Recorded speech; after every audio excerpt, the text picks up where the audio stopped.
Shalom, salam sejahtera untuk kita semua. Kita berjumpa lagi dalam program 100 hari berdoa pada hari ini. Dan tentunya kita bersyukur oleh karena dari hari ke hari kita boleh merasakan pertolongan Tuhan di dalam kehidupan kita. Baik saudara-saudara, sebelum kita berdoa kepada Tuhan, saya mengajak kita untuk mendengarkan firman Tuhan, namun sebelumnya mari kita berdoa. Bapa di surga, terima kasih untuk semua kebaikan-Mu. Kami boleh rasakan sampai saat ini, Tuhan selalu menolong kami. Bapa, sebelum kami membawa doa-doa dan permohonan kami rindu untuk mendengarkan sebagian dari firman-Mu. Berfirmanlah ya Allah, kami siap mendengar. Di dalam nama Yesus kami sudah berdoa. Amin.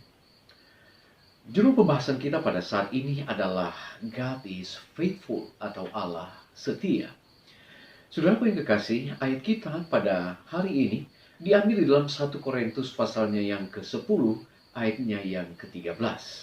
Firman Tuhan berkata demikian, pencobaan-pencobaan yang kamu alami ialah pencobaan-pencobaan biasa, yang tidak melebihi kekuatan manusia.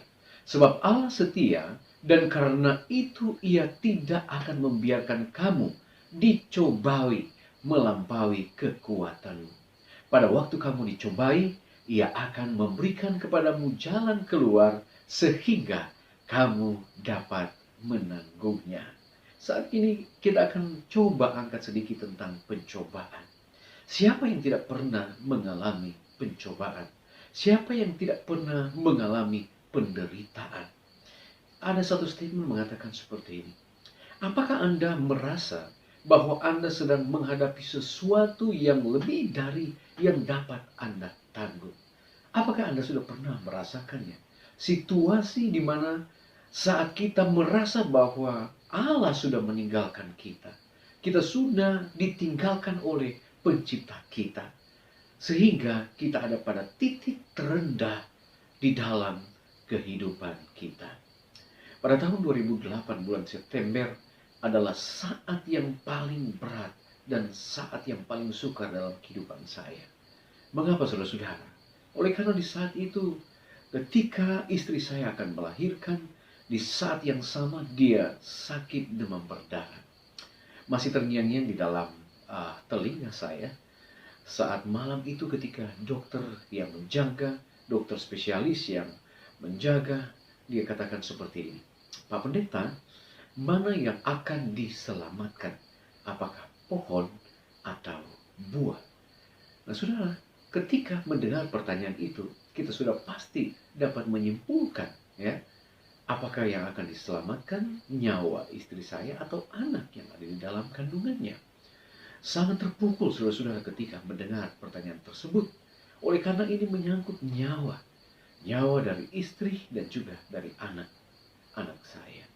Saudaraku yang kekasih, saya ingat jawaban saya pada saat itu. Dokter, kalau boleh selamatkan mereka berdua. Dan dokter pun mengatakan bahwa ini adalah hal yang sesuatu yang mustahil. Oleh karena kalau akan diadakan operasi, itu otomatis istri akan meninggal oleh karena dia dalam keadaan demam berdarah. Sementara bayi yang berada di kandungan sudah kurang lebih 36 jam. Dia minum air ketuban oleh karena ketubannya telah pecah selama kurang lebih 36 jam.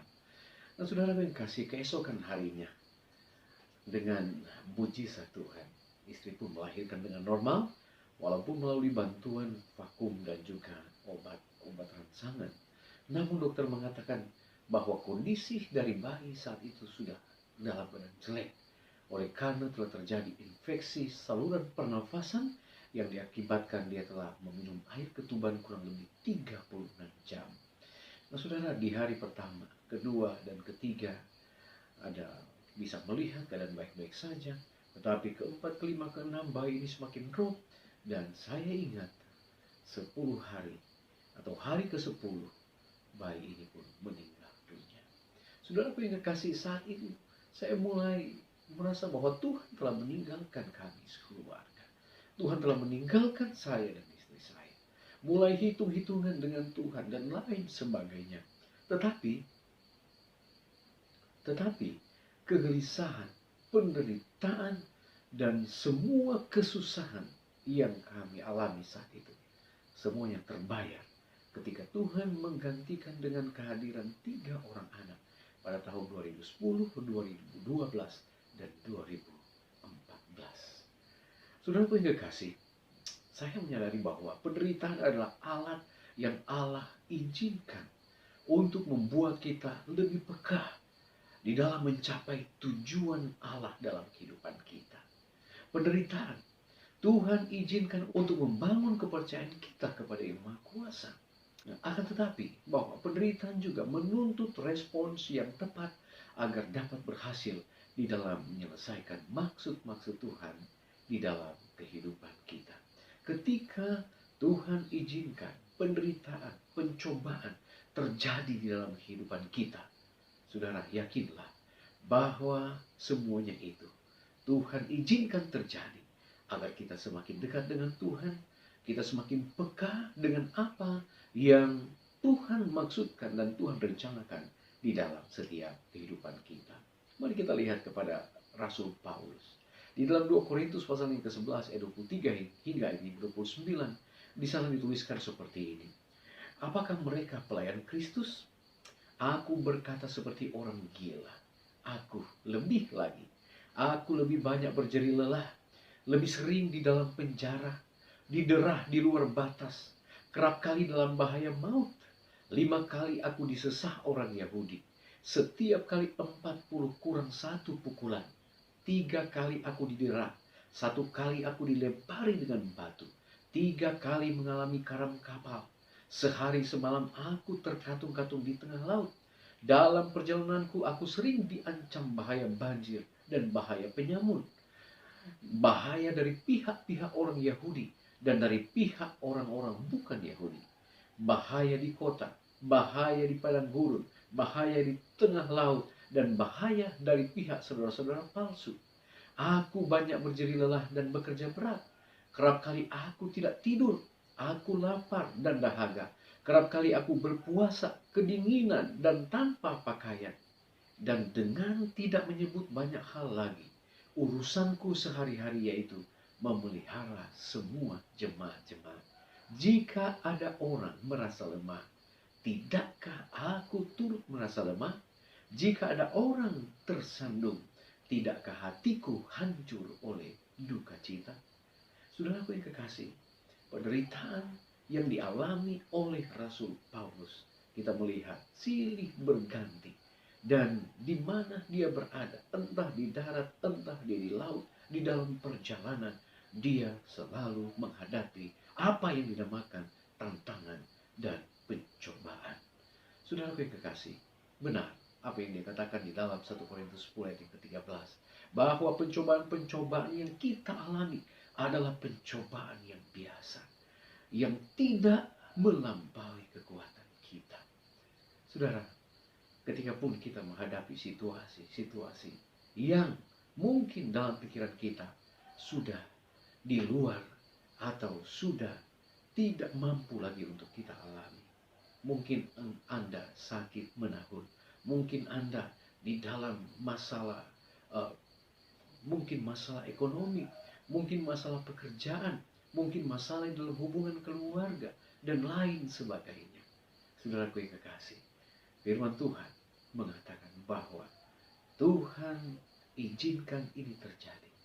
Dan ini pun tidak akan melampaui kekuatan kita. Dan pada waktu kamu dicobai, pada saat kita dicobai, Tuhan sendiri yang akan memberikan jalan keluar. Saudara, tidak ada masalah yang tidak dapat diatasi oleh Tuhan. Dia lebih besar daripada semua masalah yang menimpa kita. Dan kita tidak dibiarkan menghadapi masalah tersebut sendirian. Ketika kita ada problema dan masalah, ada satu statement yang mengatakan, "Don't say, God, I have a big problem in my life, but say to problem, I have a big God in my life." Saudara, ayat yang terakhir di dalam Filipi 4 ayat 13, "Segala perkara dapat kutanggung di dalam Dia yang memberikan kekuatan kepadaku." Di dalam buku My Life Today halaman 316, di sana dituliskan seperti ini. Musuh tidak berani memutuskan satu helai rambut pun di luar lingkup yang diberikan oleh Allah. Tidak ada satupun kekuatan dalam kuasa setan yang dapat melumpuhkan jiwa mereka yang percaya. Mereka yang merasa yakin pada kebijaksanaan yang datang dari Allah. Kristus adalah menara kekuatan kita. Dan setan tidak dapat memiliki kuasa atas jiwa yang berjalan bersama dengan Allah dalam kerendahan hati. Janjinya, kecuali kalau mereka mencari perlindungan kepadaku, yang mencari damai dengan aku, di dalam Kristus ada bantuan yang sempurna dan lengkap untuk setiap jiwa yang dicobai. Bahaya dapat menimpa di setiap jalan, tetapi seluruh alam semesta, sorga berdiri berjaga-jaga agar tidak ada yang dicobai di atas apa yang mampu ia tanggung.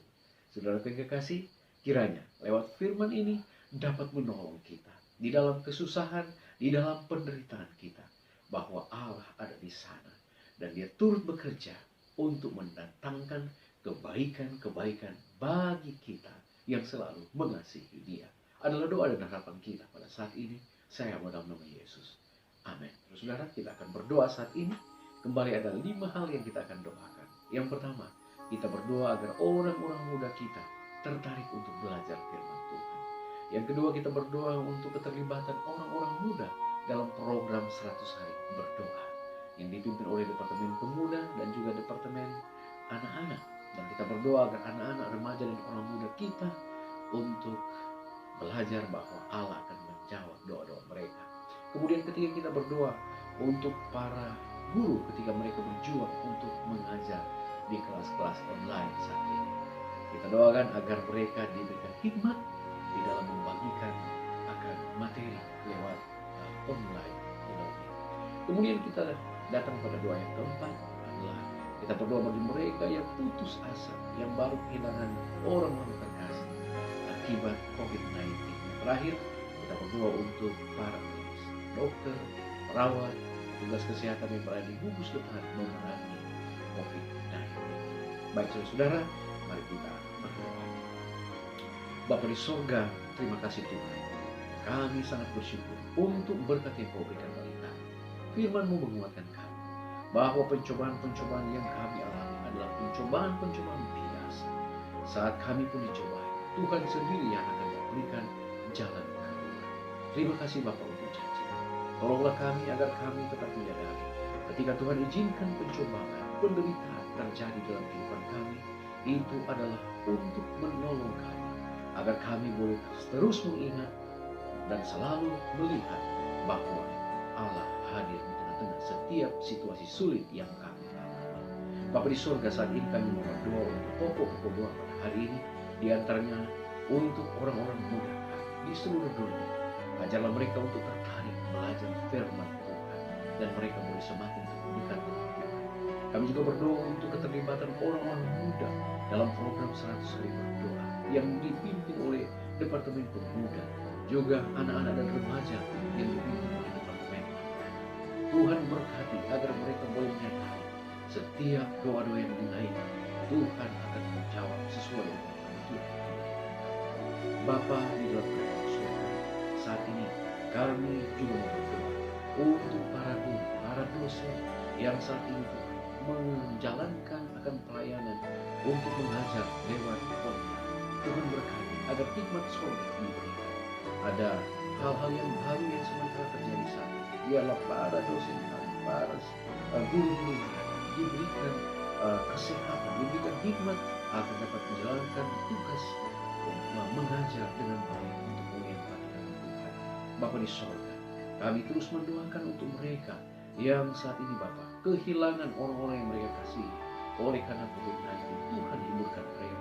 Mereka yang sementara terpapar dengan COVID-19, yang sementara ada di ruang isolasi juga Tuhan berkati. Dan mereka boleh menyadari bahwa Allah dekat dengan mereka. Bapa di sorga, kami juga berdoa Tuhan, tolonglah para medis, para dokter, perawat, para petugas kesehatan yang berada di gugus depan dalam penanganan COVID-19 ini. Mampukan mereka untuk tetap bekerja dan memberikan perlindungan untuk mereka. Terima kasih Bapa, dengarlah doa kami, berkati bangsa dan negara kami. Biarlah kami boleh dengan cepat melewati angka krisis ini, agar demikian kami boleh mendapatkan kesempatan-kesempatan baik lagi untuk beribadah, untuk menjalankan tugas-tugas dan pekerjaan kami. Terpujilah Engkau ya Allah mendengar doa kami. Dalam nama Yesus kami sudah berdoa. Amin. Baik, puji Tuhan saudara-saudara, kita boleh mendengarkan firman Tuhan. Terlebih kita boleh membawa doa-doa kita kepada Tuhan. Yakinlah kita bahwa Tuhan akan mendengar doa kita sesuai dengan kebutuhan dan sesuai dengan kemurahan Tuhan. Kita akan jumpa lagi pada besok hari. Shalom, Tuhan memberkati kita semua. Amin.